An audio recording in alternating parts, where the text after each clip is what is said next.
네, 반갑습니다. 그 앞에 이제 예술에 관한 이야기만 했습니다. 그래서 영화,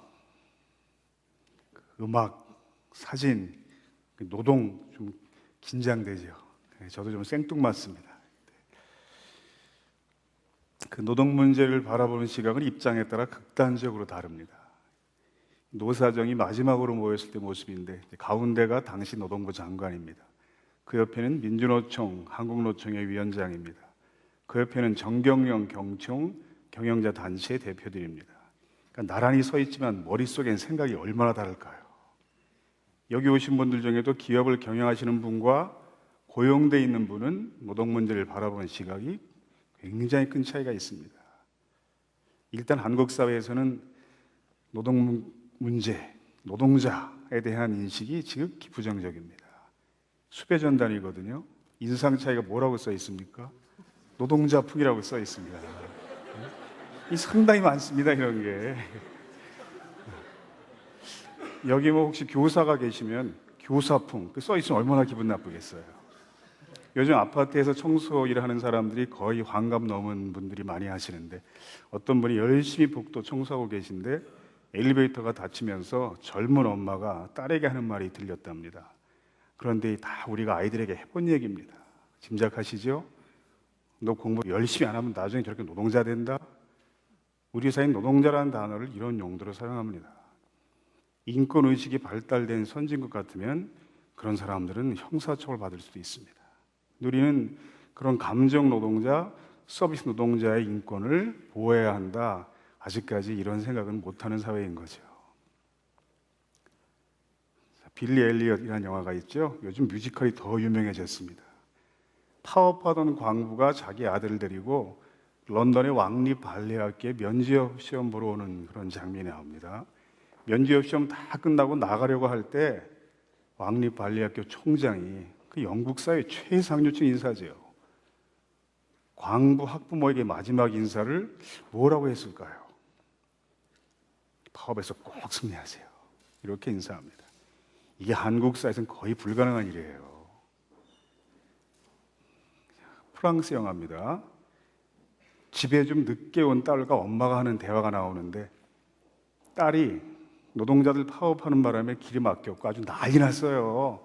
불평을 하니까 그 엄마가 딸에게 타이릅니다. 여긴 미국이 아니야.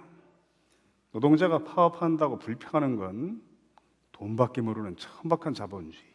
그 미국에서나 그러는 거야. 그러니까 유럽 사람들은 기본적으로 이런 시각이 있습니다. 노동자 파업을, 노동운동을 이해하지 못하면 야, 저 교양 없고 좀 천박한 사람이다. 이러한 정서가 있다는 거죠. 이거 영화에서 그런 장면 두 개만 모으셨겠죠. 이렇게 따지는 분들이 계셔서 제가 또 준비한 자료가 있습니다. 주한 프랑스 대사관의 부대사가 하는 말입니다. 프랑스에서는 대부분의 여론이 파업에 대해 이해심을 보이는 편입니다. 파업권이 필수적인 사회 권리라는 신념이 뿌리 깊게 박혔기 때문에 문제 삼지 않는 편입니다. 그러므로 같은 신성 불가침의 권리를 문제함들은 하지 않는 것입니다. 노동자가 파업을 해서 그 사회에 막대한 손실을 끼치는 행위를 신성 불가침이라고 공무원이 이야기합니다. 문제는 미국 사회에서도 노동자 파업을 바라보는 시각 한국 사회는 다르다는 거예요. 저기 헐리우드라고 써 있죠. 작가 노조가 파업하는 모습입니다. 시나리오 쓰는 작가들이. 골든글로브 시상식이 취소돼 버렸습니다. 작가 노조의 파업을 지지하기 위해서 영화 배우들이 시상식에 한 명도 참석하지 않은 거예요. 작가들이 없다면 배우는 레드카펫을 밟을 권리가 없습니다. 한 명도 오지 마세요. 정말 한 명도 오지 않았습니다. 자, 미국 애니메이션입니다. 이런 장면이 나와요. 그 주인공들이 마녀가 사는 큰 성에 이제 왔는데 정문에 경비가 들여보내지 않는 겁니다. 그 경비에게 거짓말을 합니다. 사실 우린 노조에서 나왔는데요. 무슨 불이익한 일을 당하진 않습니까? 그 경비가 반색을 하면서 들여보냅니다. 한국 사회는 그 반대입니다. 전 노동자 방문하는 게 저의 중요한 일과 중에 하나인데 요즘은 이제 공장에도 물론 노동조합이 있지만 큰 대형 빌딩에도 노동조합이 있고 그 안내하는 곳에는 이제 도우미들이 안내도 해주고 굉장히 친절하게 안내합니다. 근데 경비 아저씨나 그 도우미들이 어떻게 오셨습니까? 친절하게 물어볼 때 신분증을 꺼내면서 노동조합에 왔습니다. 대개 얼굴에서 웃음이 싹 가십니다. 굉장히 경계 눈빛으로 봅니다. 자신도 노동자이면서 노동조합을 상당히 부정적으로 바라봅니다. 오히려 감시자 역할을 하는 경우도 많죠. 자, 상당히 노동조합, 노동운동에 부정적이라고 했는데 그럼 다른 나라들의 노동자 인식은 어떨까요? 자, 이 사람 또 나왔습니다. 직책이 부대사인데 이렇게 말합니다. 제가 원한다면 노조에 가입할 수 있습니다. 유럽에서는 부대사도 노동조합에 가입한다는 겁니다. 자신을 노동자로 생각한다는 뜻이죠. 피터 존슨, 핀란드 교장협의 회장입니다. 요즘 핀란드 교육이 세계 최고의 교육이다, 이런 말들 많이 합니다. 그 나라의 교장을 대표하는 사람이 하는 말입니다. 핀란드는 교원노조와 교장협의 사이가 아주 좋다. 왜냐하면 대부분의 교장들은 다 노동조합에 가입했기 때문이다. 나도 조합원입니다. 유럽에서는 교장 선생님도 말하자면 전교조에 가입한다는 거죠. 영국에는 교장 노조가 따로 있습니다. 교장이 자신을 스스로 노동자로 생각한다는 뜻이에요. 선진국에는 경찰 노동조합도 대부분 있습니다. 소방 노동조합도 있습니다. 그럼 다음에 소개할 노조는 뭘까요? 경찰 노조, 소방 노조, 혹시 군인 노조? 그렇습니다. 어떤 나라들이 있을까요? 스웨덴, 덴마크, 독일, 벨기에, 네덜란드 이런 나라들의 군인 노조가 활동합니다. 그럼 여러분 또 어떤 걱정이 됩니까? 이런 얘기 들으면 아니 경찰까지 노동운동하면 치안은 누가 지키나? 소방관들까지 파업하면 불은 누가 끄지? 군인까지 노동조합 활동하면 국방은 누가 지키나? 우린 그런 걱정부터 됩니다. 그러면 세계대전을 2번이나 치른 지역의 나라들이 저런 노동조합 합법화할 때 그런 생각을 못했을까요? 지금 우린 저걸 이해할 능력이 없는 겁니다. 독일에서는 군인노조가 파병에 반대했습니다. 독일 청년들의 귀한 목숨을 미국을 위한 총알바지로 내보낼 수는 없어. 의회에서 파병 동의안이 결국 부결됐습니다. 네덜란드에서는 비리 혐의가 있는 사령관의 사퇴를 요구했습니다. 군인 노동조합이 활동하면 군대가 청렴해져요. 프랑스에는 판사노조, 변호사노조도 있습니다. 그러니까 판사노조가 있다는 말은 곧 판사들이 스스로 노동자라고 생각한다는 뜻입니다. 그러니까 한국의 노동운동가들이 프랑스까지 가서 활동할 때가 있는데 찾아와서 법률 자문해주는 노동조합이 판사노조, 변호사노조더라. 그런 기사 내용입니다. 그러니까 지위가 높거나 공부를 많이 했다고 해서 노동자가 아니라고 생각하는 것은 사실 문화후진국에서나 볼 수 있는 굉장히 잘못된 인식입니다. 대학 다녔다고, 대학원 공부했다고, 직책이 과장, 부장, 팀장이라고 노동자 아닌 것처럼 생각하는 것은 사실 좀 어리석은 거예요. 근데 한국도 서서히 많이 바뀌고 있습니다. 선진 5개국 학교 노동교육 실태, 미국, 영국, 독일, 프랑스, 일본 이런 나라들에서는 학교에서 노동교육을 어떻게 하고 있을까 실태를 파악한 보고서인데 정부 산하기관에서 진행했던 프로젝트였습니다. 보고서 부피가 400쪽이 넘습니다. 제가 이걸 수업할 때 보조 교재로 활용합니다. 다른 나라들에서는 초등학교에서부터 노동 문제를 철저히 가르칩니다. 제가 오늘 이야기한 것은 거의 초등학교 저학년 수준도 안 됩니다. 무슨 사실일까요? 독일에서는 초등학교에서 학생들이 1년 동안 6차례의 모의 단체 교섭을 진행합니다. 이게 일상화된 특별활동입니다. 거의 대부분 참여합니다. 초등학생들이 경영자 역할도 맡아보고 노동자 간부 역할도 맡아보고 단체회학, 임금 인상 요구안 만들어 놓고 공부합니다. 이걸 6번을 진행합니다. 독일 초등학교 교과서 목차 중에서 한 페이지만 보겠습니다. 동맹을 형성하고 회사 내에 노동자 조직이 여러 개 있으니까 동맹을 잘 형성해야죠. 편지나 요구서를 작성하고 서명운동을 전개하고 항의문건을 작성하고 플래카드나 벽보도 만들고 협약을 체결한 다음에 대중매체 언론과 인터뷰도 하고 협상 내용을 발표하는 연설문을 작성한다. 초등학생들에게 이 정도 가르칩니다. 한국의 부모들이 볼 땐 걱정되겠죠. 아니 학교에서 무슨 아이들에게 데모하는 기술을 가르치고 있네. 그러나 왜 가르치겠습니까? 그것이 사회 전체에 유익하기 때문이죠. 프랑스에서는 고등학교 1학년 과정이 되면 사회 과목 시간에 1년 동안 3분의 1 정도의 비중으로 가르친 내용이 단체 교섭의 전략과 전술에 관한 내용입니다. 아니 무슨 고등학교에서 학생들에게 단체 교섭의 전략 전술을 몇 달 동안이나 가르치는 거야. 우린 그러한 생각이 들겠지만 이러한 시식을 사회 구성원들이 공유하는 것이 사회 발전에 유익하다. 이런 걸 깨달을 기회가 있었던 나라는 충분히 가능한 일이죠. 제가 시간 관계상 다른 나라 애들은 생략했습니다.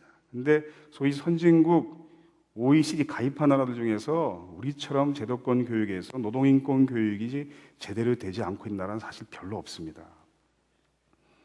대학생들이 시험 답안지에 이런 내용들의 글을 가끔 씁니다. 부모님이 모두 노동자인 집안에서 태어났는데 그동안 노동 문제에 전혀 관심이 없었던 자신에게 스스로 놀랐다. 부모님이 다 노동자인데 20몇 년 동안 그 노동 문제가 그 대학생에게 남의 문제였다는 거죠. 이건 결코 정상적 상황이 아닙니다. 다른 나라 대학생은 그렇지 않거든요. 제가 학생들에게 이제 과제물을 가끔 내줍니다. 노동자 인터뷰 기사 작성하기. 학생이 처음에 난감해합니다. 아니, 노동자를 어떻게 만나죠? 가족 중에 우선 찾아보세요. 가족 중에 있습니까? 아, 그렇구나. 가족 인터뷰를 많이 합니다. 어떤 학생이 이렇게 시작했어요. 어머니께서 18년 동안 비정규직이었다는 사실을 이 과제물 하며 처음 알게 되었습니다.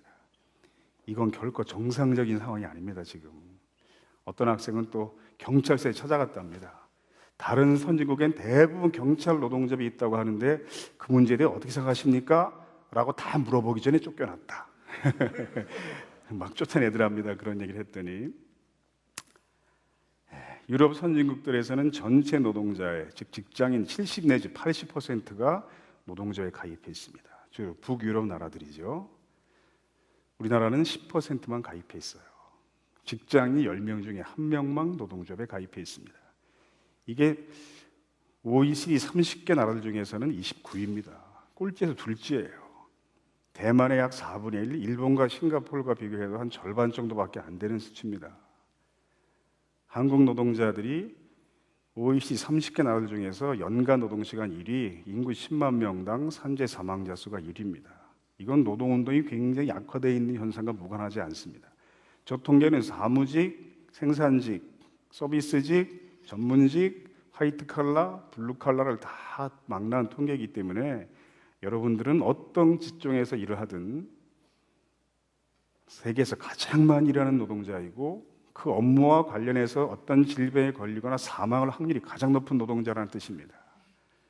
그러면 이제 한국 노동조합이 점점 더 많아져야 되겠죠. 그리고 노동운동이 좀 더 강해져야 되겠죠. 데이터로 보면 그렇습니다. 그런데 우리 사회 정서는 그 반대입니다. 한국의 노동운동은 너무 강해서 경제에 발목을 잡고 있다. 데이터로 볼 때는 사실 좀 그렇지 않습니다. 새로운 직장인들이 자신을 노동자로 깨닫고 노동조합에 참여하는 현상이 300년 세월 동안 계속되고 있습니다. 그리고 앞으로도 계속될 거예요. 화이트 칼라 노동자입이 느는 것이 세계적인 추세다. 한국도 역시 마찬가지입니다. 다른 나라보다 좀 뒤늦게 시작됐을 뿐이죠. 그러니까 지금 보면 탤런트들도 노동자 활동합니다. 혹시 몇 년 전에 벌어졌던 그 연예인 엑스파일 사건 기억하세요? 그때 성명서 발표하는 기자회견인데 저 탤런트가 노동조합 홍보부장인가 그랬습니다. 그때 성명서를 발표하는 장면이죠. 예술가들도 노동조합 활동합니다. 그 세계로 유명한 교향악단들, 백발이 성성한 예술가들 거의 대부분 노동조합원들입니다. 가끔은 노동조합이 없는 교향악단이 가끔 뉴스에 나와요. 노동조합이 없기 때문에 이렇게 뉴스가 됩니다. 영화인들도 노동조합 활동을 합니다. 애니메이션 노동조합도 있습니다. 백화점에 일하는 사람들도 노동조합 활동을 통해서 노동조건을 개선합니다. 석사, 박사 설립한 노동조합이 한국에 수십 개 있습니다. 한국노동연구원 박사노조. 이 노동조합은 조합원 전원이 박사입니다. 저 노동조합 설립을 주도한 사람은 80몇 년도에 학력고사 전국 1등한 사람이었어요. 학력고사 1등을 했어도 그의 삶이 노동문제, 노동운동과 무관하지 않은 것. 이게 바로 우리가 살아가는 현대산업사회, 자본주의 사회인 겁니다. 청소년이나 대학생들은 또 여러분의 자녀들은 앞으로 취업하는 직장에서 거의 대부분 노동조합과 만나게 될 거예요. 그런데 아직까지 우리는 이걸 대부분 모르고 산 겁니다. 그러니까 노동 문제가 남의 문제가 아니고 나의 문제, 나의 가족의 문제다. 이렇게 생각하는 것으로부터 노동 문제에 대해서 올바로 이해하고 보다 친근해지시기를 바라겠습니다. 고맙습니다.